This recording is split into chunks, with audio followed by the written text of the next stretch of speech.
guys, it's Ramona from Mob Wives. You're checking out the Money Team with Money Nelson, Jay Medina at Shea 45.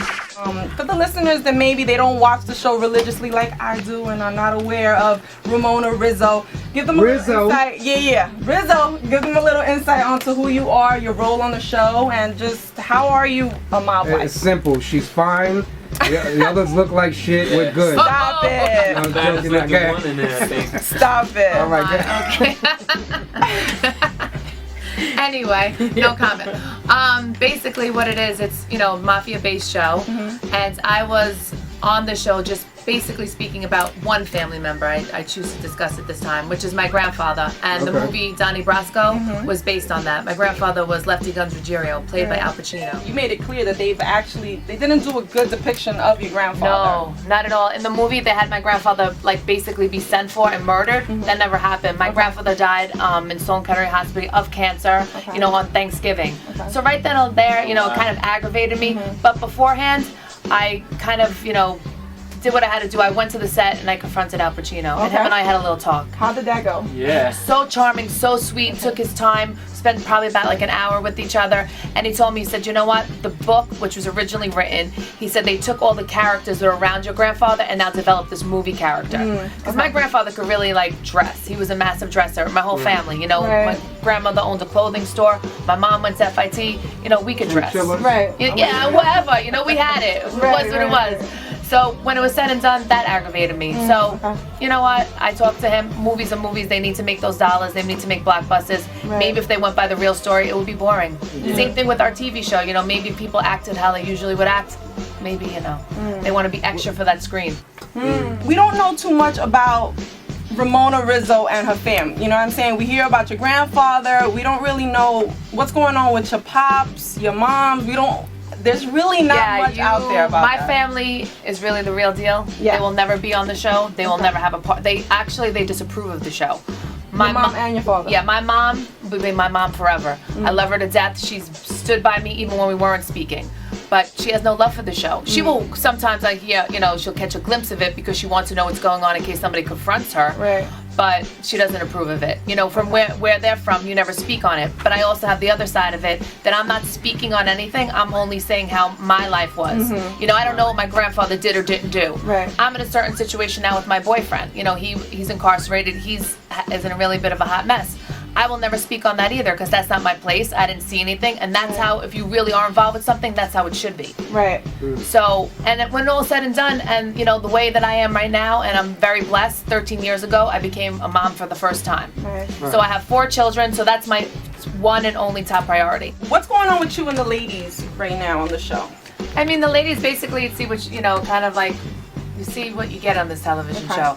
You see who talks to each other and you see who doesn't. You know, we had a certain, I guess, an altercation, if you want to call it that, the opening of the show. And things have basically stood the same. You know, certain people won't come in a room. If you don't know who she's talking about, we're talking about Drita. Bang. Yeah, you know what I'm saying? Let's just get right to it. We're talking about Drita. People want to know, is the feud between you two real? Like, is it really real? Oh yeah. It's real. It's so real. It's like, if it wasn't real, I wouldn't be a part of it. I'm not into being a fraud. I'm not into being a fake. I don't wear anything fake, so why would I do fake? The thing is with Drita, and this has there's nothing to do with, you know, VH1 and discredit towards them. Drita is, you know, creating Drita. Drita, sometimes her mind goes on another trip.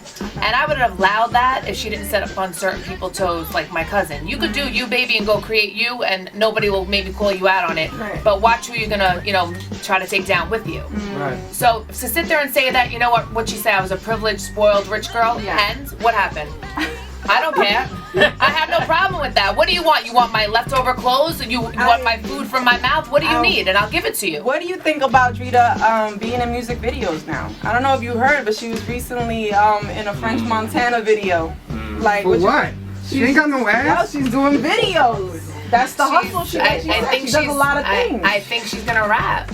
Really? What? Is this? Cut it out. No way. Are you joking, or is this like something you heard?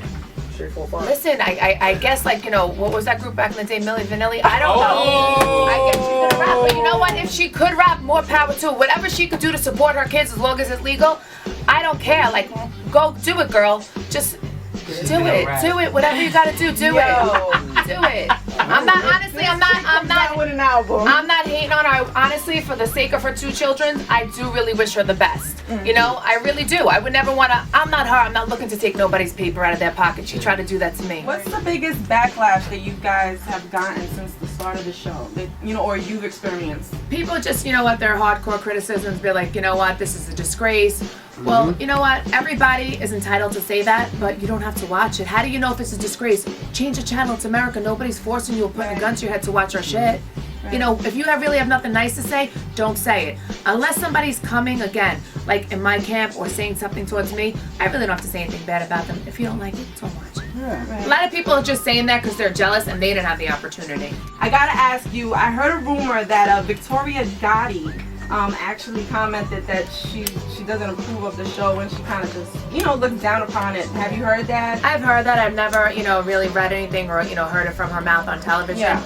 But this is what I did hear, and you know what? She had her own show back in the day, so... Like 10 years ago. Yeah, and you know what? I really did like it. I just think it probably would have blew up more because we didn't have Twitter then. We weren't big with the Facebook.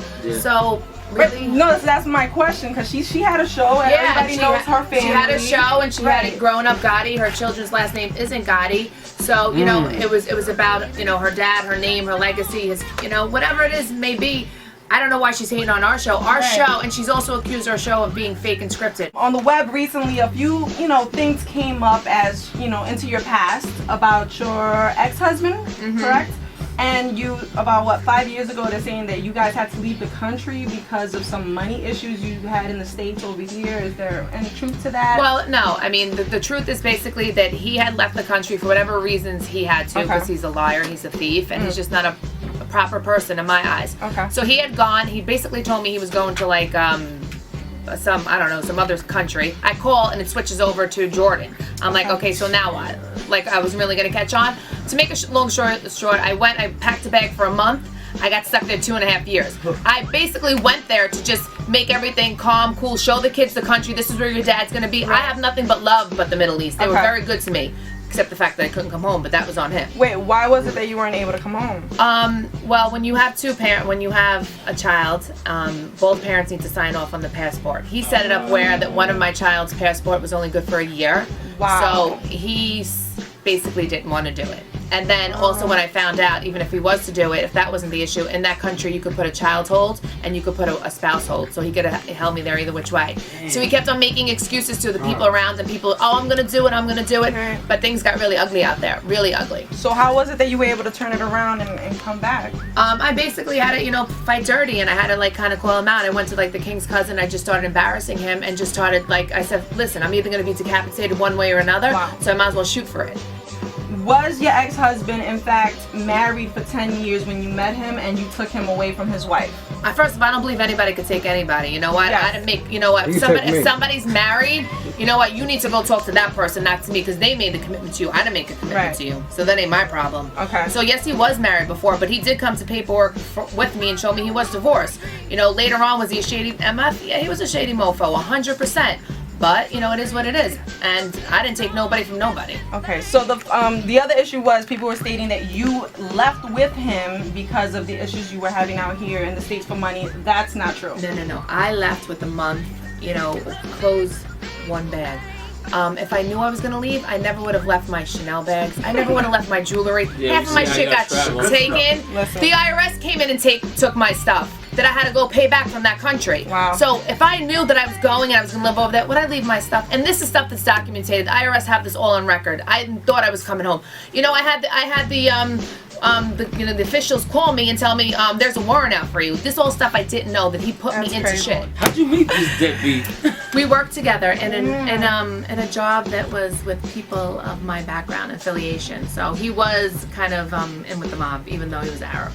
How was that? Because you know how did the family... my family was so against it. They were. Yeah, like I basically stated on the show, my father was like, yo, you need to marry FBI. I'm like, FBI? We hate FBI. He's like full-blooded Italian. There's a couple of things I wanted to mention about. Also, that you all don't know, I'm co-manager with an R&B group based out of Atlanta. It's called Final Draft. So these kids are no joke. Also, when I lived in Atlanta, I did manage a group, so this is why I have a love for hip hop. And you know what?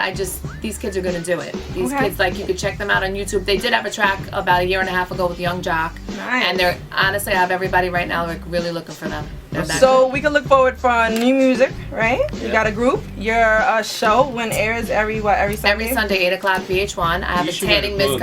You know what? A book. You should write a book. Listen, a book. Honestly, like everything I say doesn't need to be phony. Before I was going to do the show, I was offered to do a book. Okay.